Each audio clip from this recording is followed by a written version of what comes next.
Allez, salut à tous! Aujourd'hui, on va décortiquer ensemble l'analyse d'un vrai connaisseur sur une course qui sent la poudre, le Prix de Belgique.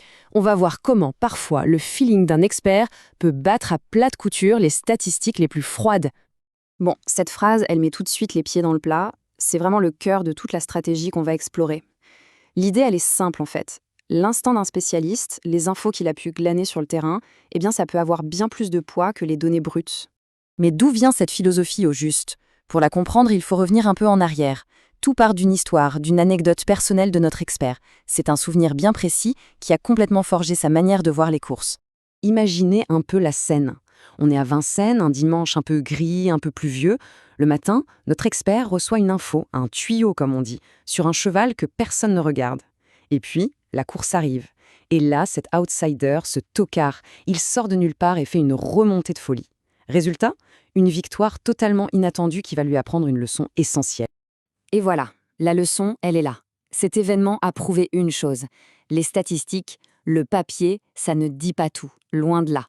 La forme du moment, le moral de l'équipe, la motivation, ce sont des indices cachés qui valent de l'or. Et c'est exactement cette méthode qui va être utilisée pour la grande course d'aujourd'hui. Allez, maintenant qu'on a posé les bases de cette méthode, on passe à la course qui nous intéresse.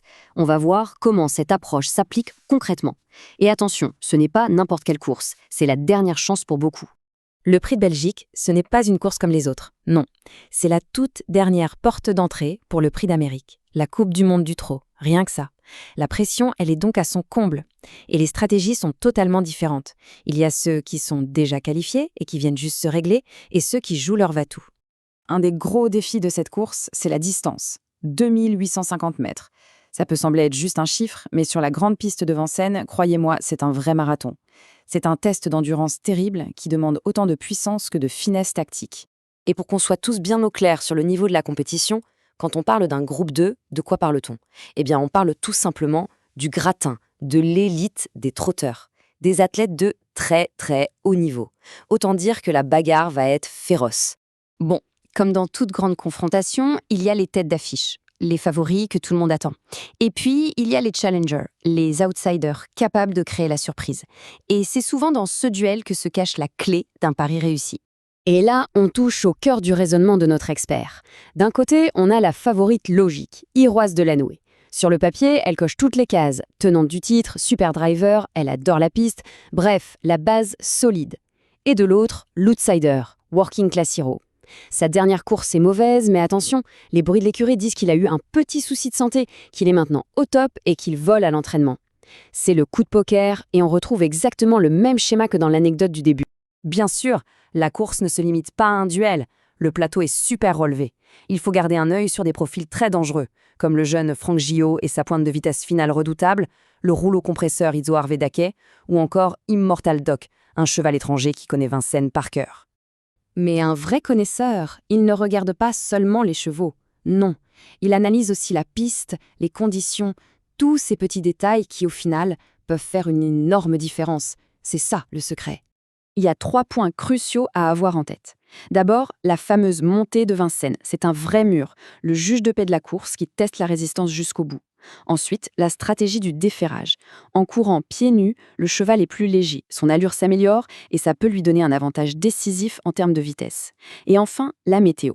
Un ciel couvert, c'est une température plus fraîche et ça peut aider certains chevaux à mieux gérer leur effort, à ne pas surchauffer dans la dernière ligne droite.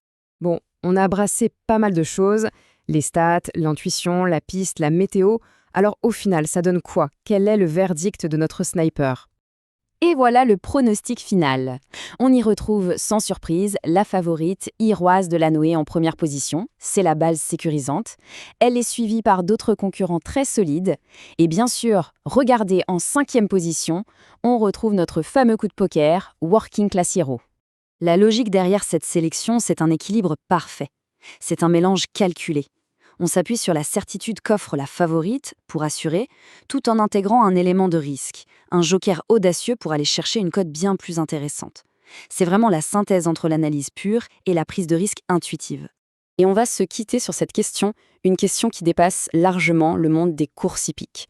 À l'heure du tout data, des algorithmes qui prédisent tout, quelle place reste-t-il pour l'expérience humaine, pour l'intuition, pour ce fameux regard de l'expert? La réponse, eh bien, elle se trouve peut-être sur la ligne d'arrivée. Merci d'avoir suivi cette analyse et à bientôt.